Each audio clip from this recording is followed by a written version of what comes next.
Hello, hello, hello, everyone. I hope that it was okay that we came and popped in at the 3-minute mark in the countdown.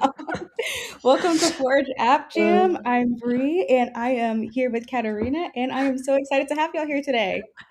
Hello, hello. Yes, so super excited to have you here as well, and very excited about the topic as well for today, and very happy to have you all here with us for another episode. Yes, absolutely. It's already Forge App Jam number 6. Yes, Yeah. yes. We've been doing it for 4 or 5 months now, so yeah, Mhm. exciting. Yes, Yeah, and we are not stopping. absolutely. Cool. So, should we have a look at what we are doing today? Let's see what we're going to be building. Okay. Okay, perfect. I was going to say it's Yes. not sharing your screen, but it is sharing your screen now. Yes, like a couple of buttons that we need to click here and there. So I've created this board to show you, and so this is like the final result of what we are aiming for.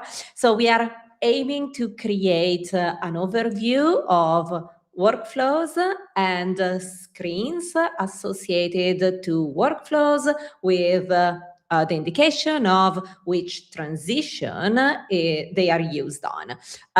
So see this as a tool for admins that it's going to make your life easier. And really what we are showing is one example of what you could be building. So don't take this as the only thing you could be doing. This is really just an example for you to have a look at what are the capabilities and maybe get inspired by what else you could be doing with Forge to make your config life easier.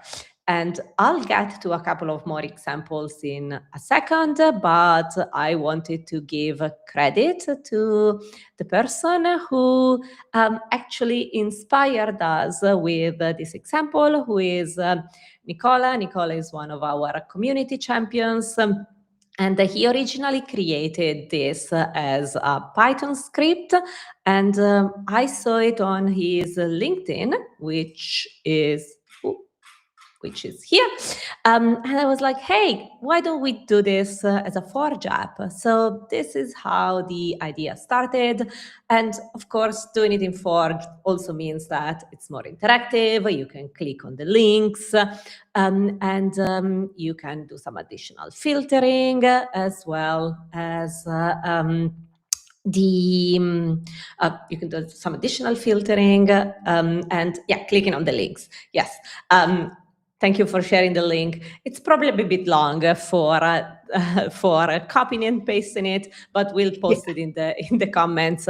So I think, as I said last time, because this is the continuation of the previous episode, give Nicola some love for coming up with this idea. And I also wanted to say that we had Nicola at one of our events, and this was last week, but it was in the evening, my time, so it was in the evening, Sydney time. So I'm not sure how many here actually managed to connect, and if you didn't, you can go and have a look at the recording, which, yes, we also have the link here coming up. Maybe let me just post it here, there.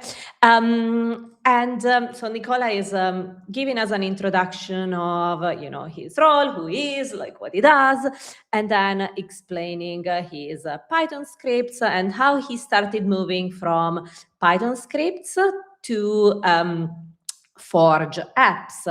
And he's presenting as well as part of a bigger app that he built, what we are building together today.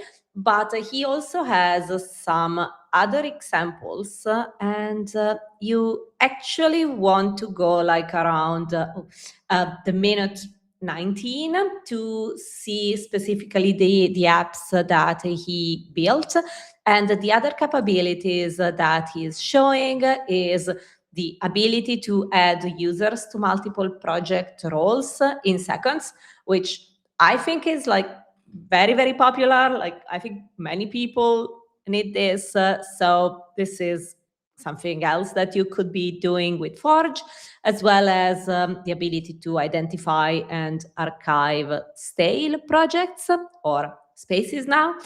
And the ability to find projects/spaces with any logged in user or public permission, because this might be like a security issue. Maybe this wasn't done on purpose, or maybe even if it was, you want to have a nice overview, where it's very visible and it stands out which projects have this permission set. And he also has another component of the app, which is the ability to track down dashboards and private filters. So at a glance, you can have the info about this. So have a look at this video. So it's if you want to check out what else is possible with Forge and see some other tools that can be helpful to admins or engineers, Atlassian engineers in general. And maybe if you tell us, like maybe if you want us to build any of them together, we could be doing it as well. So let us know. We have a question. So let me. Is this session recorded? Yes, it is, and it's going to go on our YouTube channel, as well as on my LinkedIn. So you can check it like on both, but I see that you are on YouTube. So yes, it's a live stream, but it's also going to be available after the stream ends. So cool. So this was the intro of what we are building. Now let's check how far we made it last time. And I have our app running here. So this is how far we made it last time. And it's kind of like what we actually did. Like, I don't think we finished like one step earlier. So this table was still empty last time when we finished, but we were like one line of code away. So I went ahead and actually completed that. So in the repository for last time, this is how far we made it. So and maybe I'll just make it like a tiny bit bigger. So we loaded the workflows and we loaded the transitions. We didn't load the screen name yet. So in the backend, so our data is already filtered by the transitions with a screen associated to it. But we are only loading the ID. We weren't loading the name of the screen yet. So that's why it's not being displayed in our page here. And that's what we will be doing today. So let me open my Visual Studio here. So, and I know this is a bit small, so let me make it bigger here. What is it? Oh, give me one sec. Oh, okay. I had the focus. We are still seeing your the workflows and screens page, not your VS Code, just so you know. Oh, okay. So now let me try then to replace. Okay. Window. All good. All good. So, Okay, so when we think about the data that I was showing, we have, so this is our front end, and here we have this function, which is the invoke workflow screens, the fetch workflow screens, which is then defined in our resolver. And can you zoom in just a little bit or do what you did a little bit last time? That just makes it a little bit bigger because it's a little bit small right now. Like this, maybe? No, it's still pretty tight. Like it looks like Yeah, normal like it's size, like you have a big monitor. yeah. Huh. Oh. Okay, let me see. Let me see. Okay. Yeah, it doesn't look like. I'll just go like this way. Let's just do it in this way. So yeah. So okay. So just going back, so we have in the front end our fetch workflow screens, and then in the back end where this function is defined, we are loading. So, and this is, we are loading here our workflows with their transitions.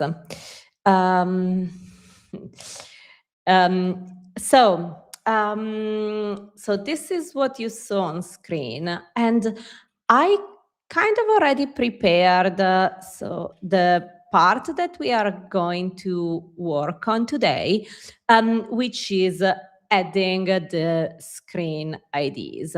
So what I want to show you is that this is the API that we are going to use. So let me give you a preview. So first of all, let me bring up so this is, something is strange today. It doesn't, like, I'm sharing my whole window, but it doesn't look like it's picking it up. So let me try again. Share. Okay, share this. Is it? Okay, maybe now it's better. Okay. So this is the API that we are using, which, let me show that to you. It's this Get Screens API. And if we look into this, so this returns a maximum of 100 items. And I think, yes, so this is our get screens. So this is the API that we are going to use. And I just wanted to give you an example of how this looks like if I show it in. Okay, what's happening here? Max results. Okay, this is like just one. So I was expecting to get a couple more. So let's see. Oh yeah, I know, because I was using this filter already. So okay, so this is more like what I was expecting. So these are all our screens in this site, and we have a total of 237. There is a reason why I'm pointing this out. And what I was doing earlier instead, which was this is how you can filter just for a specific screens. So this one was like just showing you one screen. So this is what I had in my notes. The reason for chunking, which yes, Faisal, you pointed out in the chat. Yes, it's because this API, when using the ID parameters to query your request, only supports a total of 100 IDs. So that's why we need to use chunking in this case. So if we go here in ID, yeah, so it's so this is limited to 100. We can't have more than that. Let me go back here and let me start my tunnel, because I think like with the tunnel is probably the easiest way to show you like how the logic is working. Of course, I knew this was going to happen. So because we've added our new API, we also need to add the scope, which is the Manage Jira project scope. I was 100% sure I would forget about this. So let's do a forge deploy.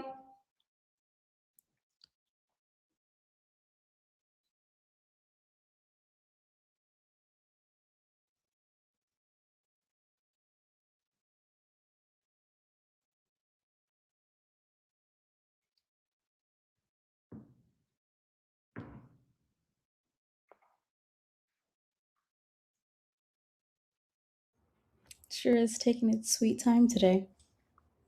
Yeah, there it is. And then we are going to do forge install upgrade.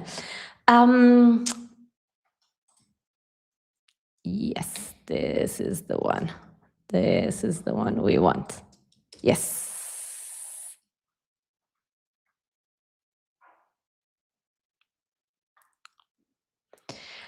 So while this is running, so what I wanted to show you is that, so we, from the previous so from the API retrieving the workflows, we retrieved a list of screens.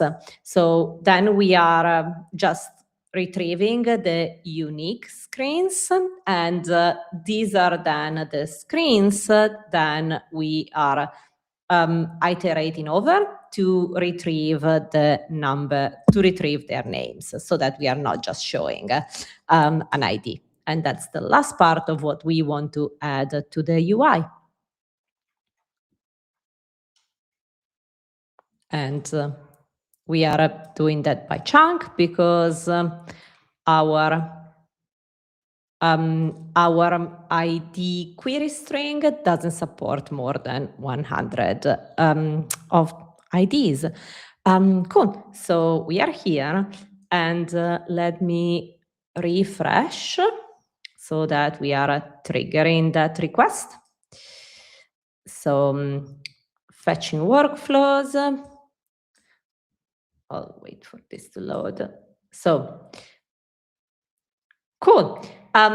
So fetching workflows. So we fetched so 2 pages. So this is, and 19 workflows in total. And there were 372 workflow transition mappings, but then we only have 115 unique screens. However, when we look at the logging here, there seems to be something that is not quite right. Why do I say that? Because we have 115 unique screens, and then so we need to divide it into 2 chunks, because each chunk can have a maximum of 100 IDs. But then when we look at this, we can see that it's actually loading for the first chunk 100, 200, 237 screens. And it's doing exactly the same for the second chunk, while we were expecting in the second chunk to only have the 15 remaining unique screens. So you know that sometimes I like to add some like pieces of knowledge, like some tips and tricks to these events. So I knew this is what was going to happen, and I'm going to tell you like why this is the case, because it might be not obvious, but I've seen various questions in the community where this might be happening. So the symptom here is that even if we are filtering with our ID query parameter, the filter doesn't seem to be applied. So all the results are being returned. All our screens are being returned. And this is the symptom that always makes me realize what's actually going on. So there is a filter applied, but the filter is not returning only the data we want. We still see all the data being returned. So what's happening here? And if like if you want to guess, like feel free to guess as well. It's not a bug, I promise. It's something specifically that is happening here. So feel free to guess if you want. Okay, so and in the meantime, let me start explaining why this is happening. So we have in Forge a very specific way of constructing the path. So let me open this link where it explains what it does. So in Forge, you must use the route tagged template function to construct the path. And actually, we are using it here. So we always use it every time we call a REST API. But what happens here is that this tagged template provides protection against this is now a bit too big, provides protection against the security vulnerabilities such as path traversal and query string injection. And this is exactly what's happening in our example. So because in our path at the moment, we are concatenating the IDs. So we are doing something like this. We are doing ID equal and ID equal, I don't know, maybe like, let's do like, maybe like 115, something like this. So this is how we are constructing our URL in the code. But the reality is that this is all being removed. So our parameters, because in the string there is an end, and also the equal. So this is being removed. So the route function is removing this entirely. So while we have this in the code, the reality is that instead of filtering like it's doing here, the actual string that is being used in the function is with no parameters. So it's returning all the IDs, all the screens, which are 237. So let me go back here to explain that. So if we look at this, at the content of our route function, this parameter, this is fine because this is not in a string. So the end here totally works. The equal here totally works because it's outside of our tagged template function.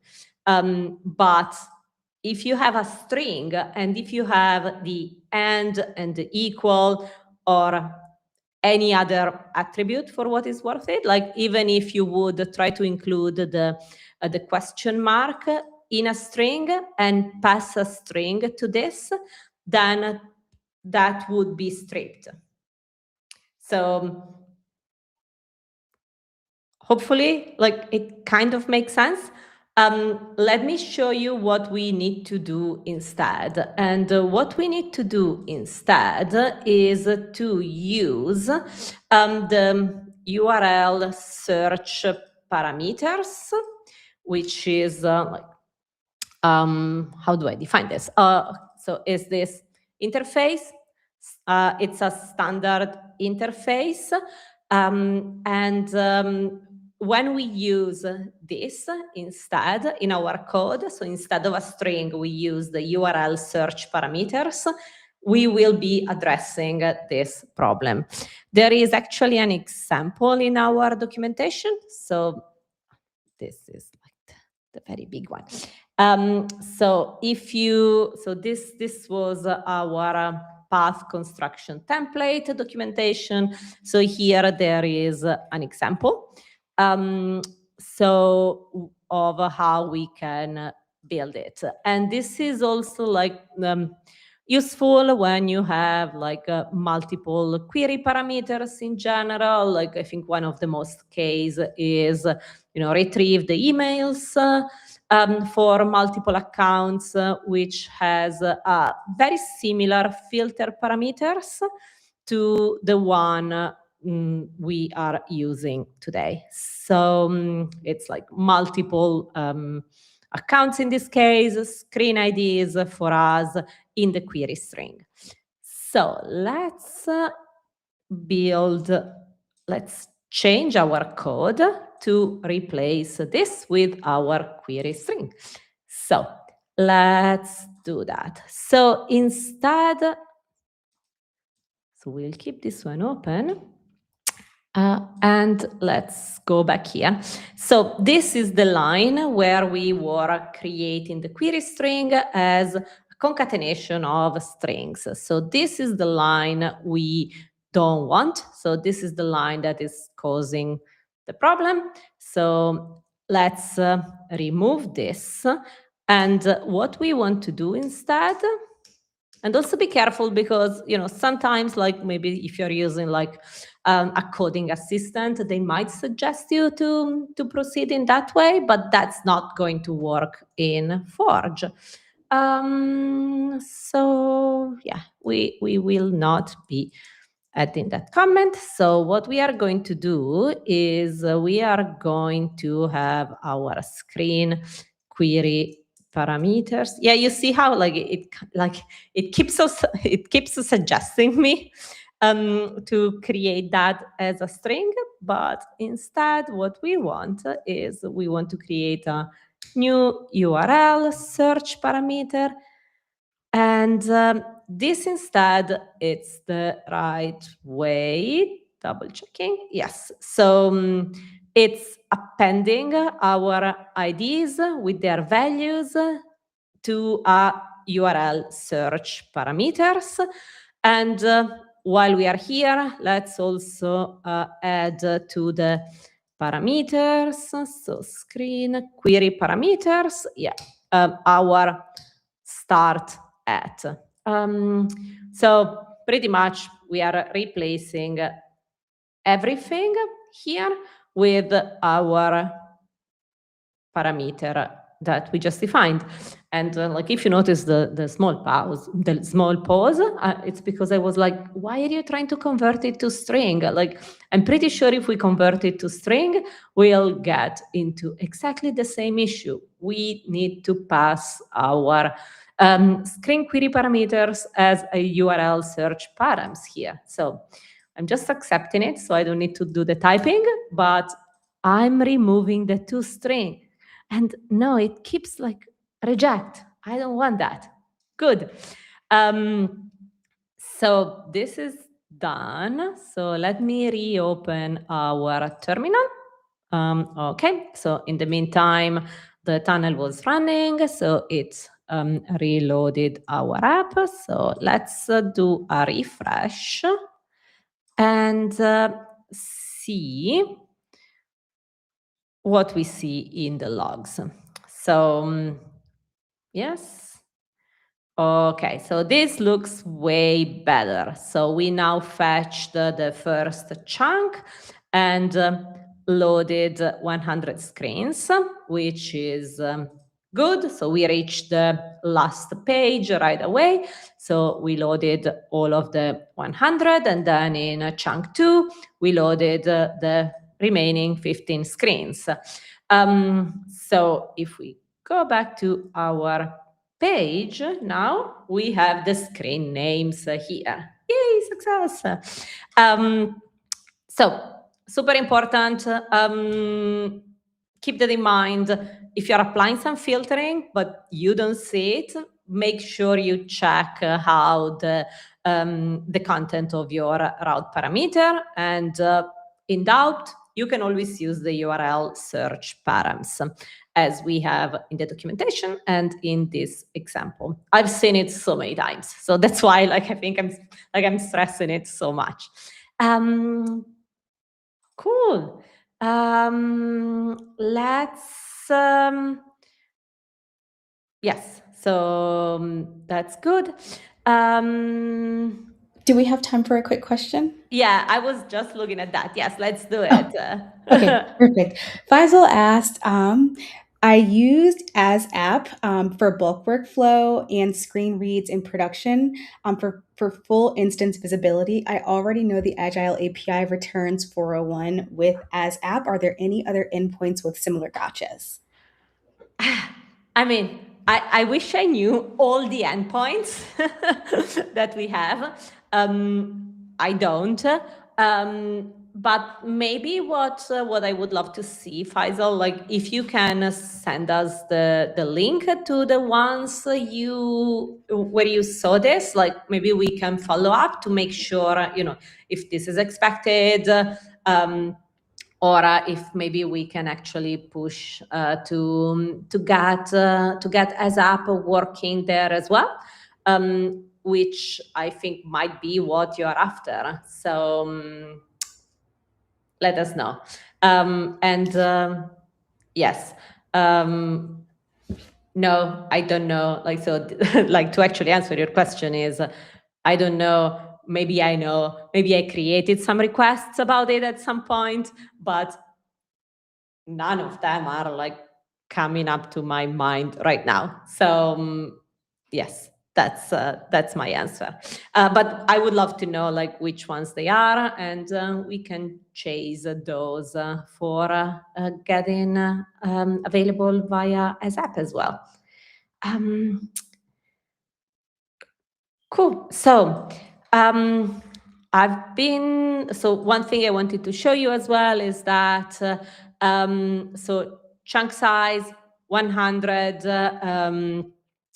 I said that this is the maximum, and I actually wanted to show you where like what happens if we change this to 200. So we tried this out together. Faisal, like you can like post them here, so I think that would be great. So we can have a list here, or LinkedIn works as well, or community, and then you can send me a link to the community post, like different options. But here would be my preference to start with, so everyone knows as well. Cool. So this redeployed in the meantime. So let me trigger another refresh here, and let's see what happens. Cool. So this is failing, and as expected. And it's failing with this error. So error message, the number of ID parameters can't be more than 100. So this is why we added the chunking in the first place. And I think, so last time when we started building this, we also added an error screen to our UI, and that was like one of the other tips that we had. So in case you're not looking at the logs, so like it might be helpful to have an error screen in here as well. And not sure if you would want to leave it to your users as well, but why not? Like instead of like a white empty screen, like an error message here might be easier for troubleshooting, even if there is like a different kind of error happening.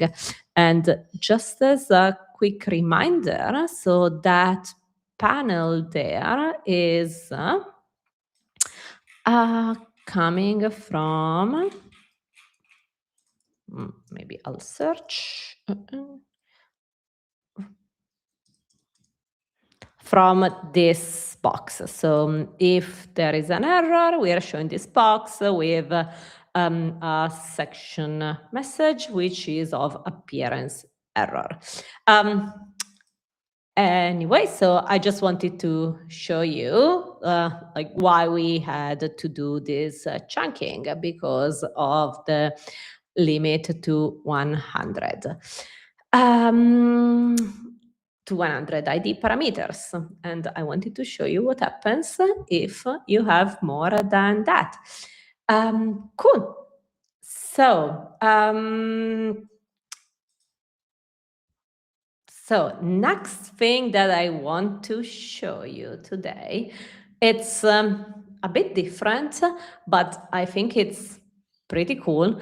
When I think about what to show, I always try to balance out the live coding versus the vibe coding / leveraging coding assistants.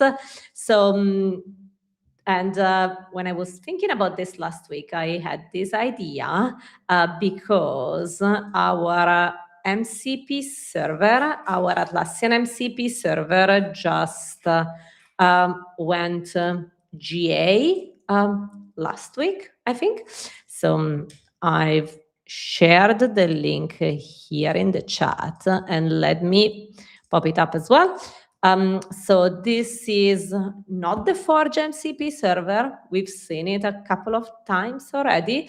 This is the Atlassian MCP server. It's available in various contexts, but it's available in various contexts, and it's also available in VS Code. So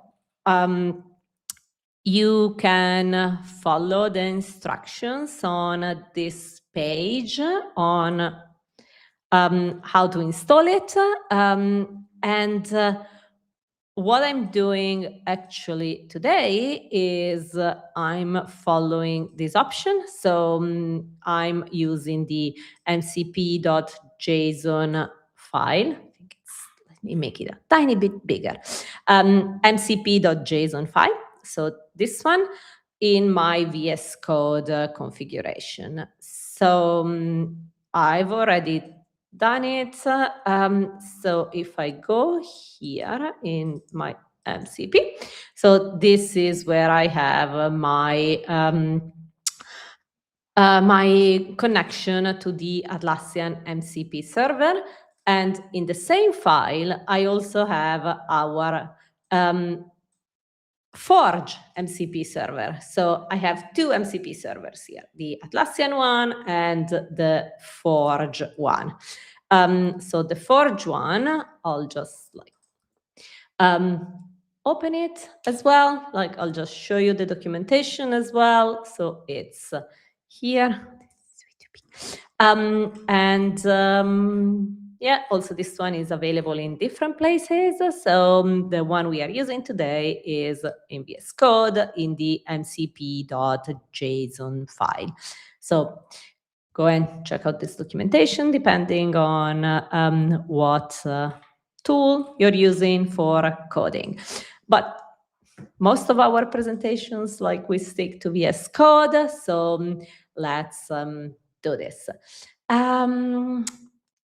Okay, so both my servers are running. I didn't start them this morning. I started them yesterday, so hopefully it's all still good. Let me open the chat, but I want a new chat here. Okay, so in comparison to the Forge knowledge that doesn't require any authentication, the Atlassian MCP server is actually connecting to a specific site. So it requires authentication, which is actually only visible here. So from here, we can't really see which site it's connected to, but I did the connection yesterday, and I'm connected to the same site that we are using for the same site where our app is installed. It doesn't need to be on this site. It can be like on a different site as well, like because this could be just my test site, but I'm just using one single site for everything. So on this side, I actually have an issue assigned to me, but I'm not going to open it here because I'm just going to ask our MCP server, are there any issues assigned to me? And any work items assigned to me? I still use both. That's probably most of you. Okay, so what's happening here is that the Atlassian MCP server is connecting to our site, and it's loading, it's retrieving the issues. No. Oh, okay. So I don't know what happened there, but yes, this is the issue that is assigned to me. So, and it says add links to configuration items. So let's open this. Okay, is this going to open here? So, yes, this is the issue that is assigned to me. And what is this issue? So this issue is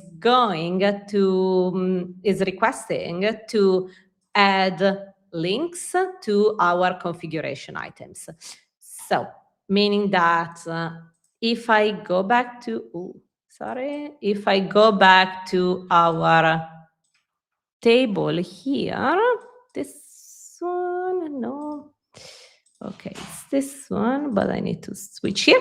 So if I refresh this, because we want to see our results. So this is just text, but one of the additional capabilities that we have with Forge in a UI like this is to add our links.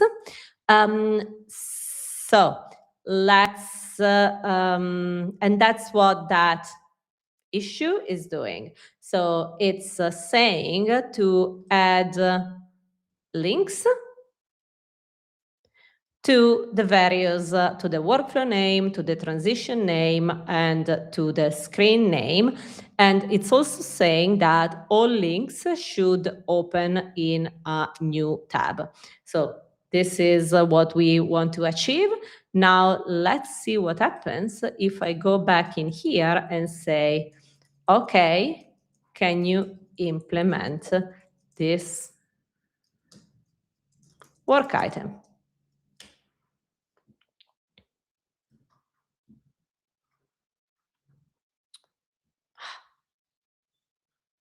So I'm not sure what's happening here, but let's see if it continues.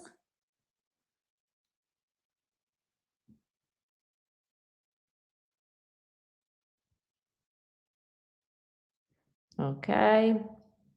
Let me find the description. So it looks like it's doing it.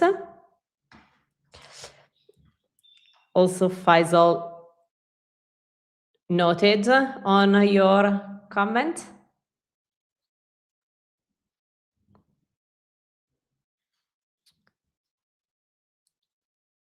Working. Okay, so it retrieved the details about what we wanted to implement, and now it's switching to call the Forge, so the Forge knowledge, so the Forge MCP server, and because I haven't used it in this session yet, it's asking me for permissions. Yeah, I have a couple of options here. So let's say allow here.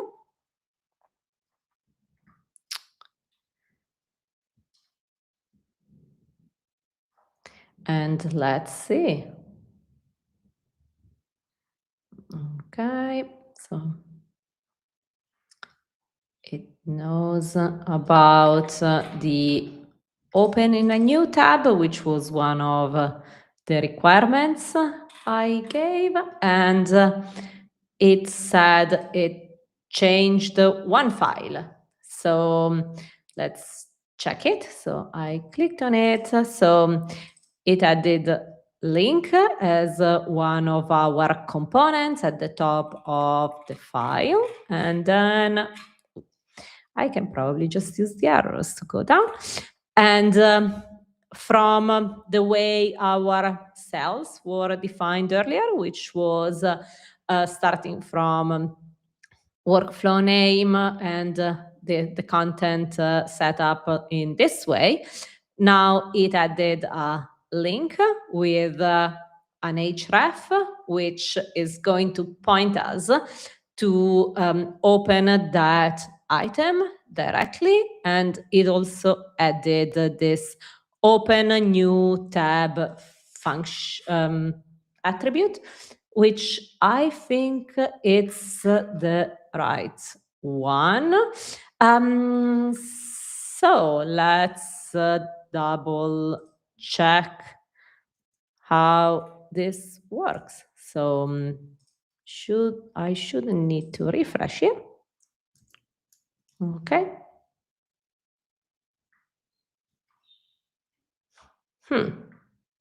Yes, we have the links already. So pretty cool.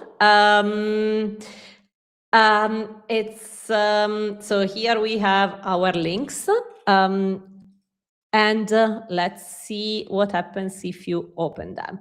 So while I was preparing this, I've learned about the builds workflow and the classic default workflow, which are like some kind of workflows that were used in the past. Maybe like they're called like system workflows. So I'm not going to use them to show you like the results. I'm going to use these ones. So from here, I can just open our workflow here.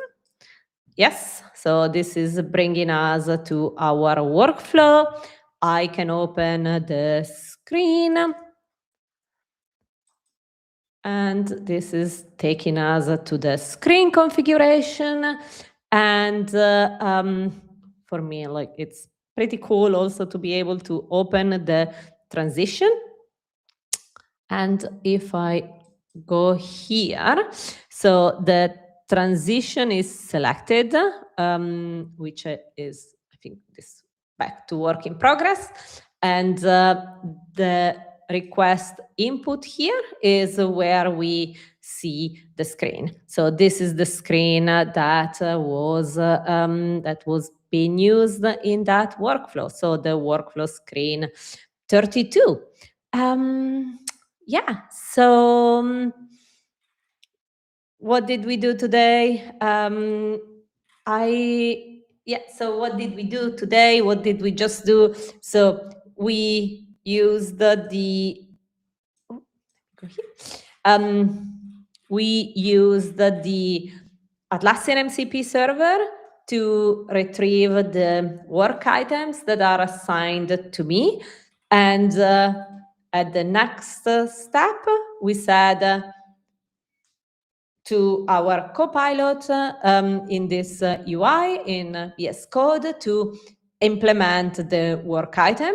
So the work item was about adding the links to the configuration items, and then Copilot went in, called the Atlassian MCP server again to retrieve the details of the implementation, what was required in the specs, and then called the Forge MCP server, this one, to proceed with the implementation. Pretty sure this was faster than me typing it. But I still think it was a good exercise and something good to show you. And as I was saying, let me know if you have a preference between the balance of assisted coding versus manual coding. I thought this was short and well contained enough that it made sense to have just Copilot implement it. So while when there is something a bit bigger in general, I think I prefer to show you the different steps. But let me know what you want to see. So the next thing I want to add to this is the ability to filter and export to CSV, but we don't have enough time today. So I'm not going to rush through this, and instead, I think I'm going to just maybe we'll finish early today. Maybe we'll finish 5 minutes early. Let's see. But we'll leave this for next time, which we already know when it is. I think it's the 21st of April for me. Yeah. So 21st of April for me. So 20th for you if you are in in the America time zone. Yes. So east and of it'll me. be an hour later. Oh yeah, because we are changing the time in Australia. So let me stop sharing. So we are changing the time in the US. So it will be at the same time in Australia, but 1 hour later. If you are east of me in the American continent, I think. Yes. I don't know. Maybe someone doesn't change the time, so I can't guarantee it's going to be 1 hour later for everyone. But for PST, yes. Yes, if you are on the East Coast like I am, we're going to be getting started at 6:30, and if you're on the West Coast, it's going to be getting started at 3:30. Yeah. Cool. So what do we think about this? I think when I used the Atlassian MCP server the first time, I was like, this is nice. I should be showing it. Oh, and maybe I should also add, I get excited about so many things right away. As soon as I see them, as soon as there is something new, I'm always like, I want to try this. So if you see me bring into this to these events some I don't want to call them random, but some new things. That's because I love trying out new things. That's and what I love we're here to for. show them to you too. Absolutely. We have to show all of the fun, brand new, shiny things that are out. Yeah. Awesome. Do we want to do do we have a couple of things to share? Yeah, I think you do. We have a couple. The first one is going to be, if you are not already embedded, I don't know why it's up there. I'm gonna move it down. If you have not already joined, feel free to join the Atlassian developer community or your local ACE community. It's a great way to learn about everything Atlassian, and they are so great. There's all kinds of different communities based on your location and where you currently are, and there's all kinds of events that happen as well. And speaking of, I'm going to show this again. I always do. If you've never taken your Forge Fundamental Certificate or you haven't done it just yet, now is always a great time. It's a free certification where you can show your extensive Forge knowledge. It's free. It takes about 45 minutes to complete, and it's multiple choice. Once you complete it, you are going to be added to a community of other Forge certified developers as well. And for the last one, I'm actually going to go ahead and share my screen super quickly because I completely forgot to add a little QR code. But we are going to be hosting a Night of Enterprise AI live in person in New York City in about 2 weeks.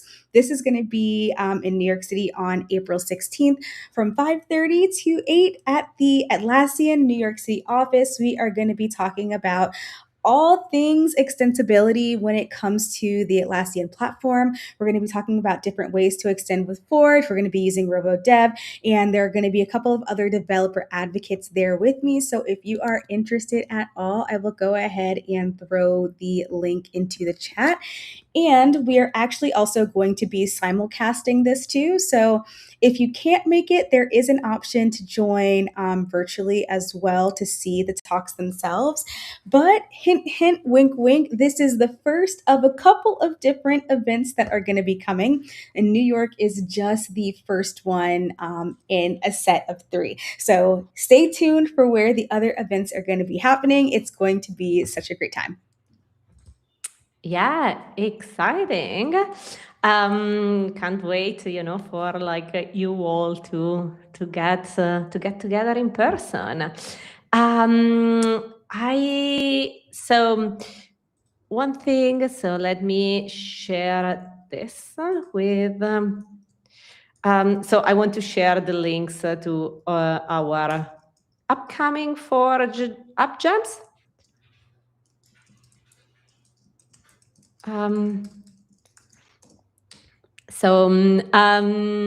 Maybe we can just show it there as well. So yes, that's where you can check out all the upcoming events we have, and all the Forge Up Jams are there, as well as the New York event is up there as well. So yeah, like, go and check it out. I post them on my LinkedIn as well, but this might be easier for people to actually get the notifications when they want. And to get the notifications, you need to join that Atlassian chapter, Atlassian community chapter. I wanted to quickly go back also. I saw there was another question from Faisal. So let me bring it up here. So the question is why I chose asUser over asApp for this app. And the reality is that, first of all, I think in general, we always recommend to use asUser in comparison to asApp, because in that way you are respecting the permissions of a user. But even last time when we were talking about this, we were talking about the possibility for this specific app to call the REST APIs using asApp, in particular for those use cases when you want to present some of the configuration to other users. So when you want non-admins to have access to some of the configuration options. So totally an option, totally possible. I was also maybe planning like to do one episode where I'm showing the differences, but this page at the moment is visible to everyone, so it would make sense if the goal is to show the data to other people, so to non-admin, to use asApp as well. So see it as like by default recommendation, best practice is to go with asUser, but it's possible to use as app as well. So it starts from what are your requirements and understanding what are the implications of doing that. I think something that we also discussed is, maybe if you're using asApp, then based on the user, you want to only show a certain set of workflows, not all of them, because you might have some restricted ones. So yeah, I think it all starts with the use cases and what you are trying to achieve. Sounds perfect. Sounds Awesome. good. And Yeah. we are basically right on time. I Yeah. appreciate all of you for joining us here today. I hope that you all had a really great time as we watched some cool both vibe coding and regular coding as well. I think both still have their purpose. Both still are needed. Yeah. And I think it's good to mix it up. I like to mix it up. Like in the same way as I like to try new things and show you the new things, I like to mix it up as well. So Yeah. and yeah, Perfect. thank you everyone. If you celebrate Easter, have a nice Easter and see you in a couple of weeks. Yes, on the Yeah. 20th or the 21st, depending on where you are currently located. And until next time, Yeah. we'll see you guys online. Thank Yeah. you. Bye. Bye.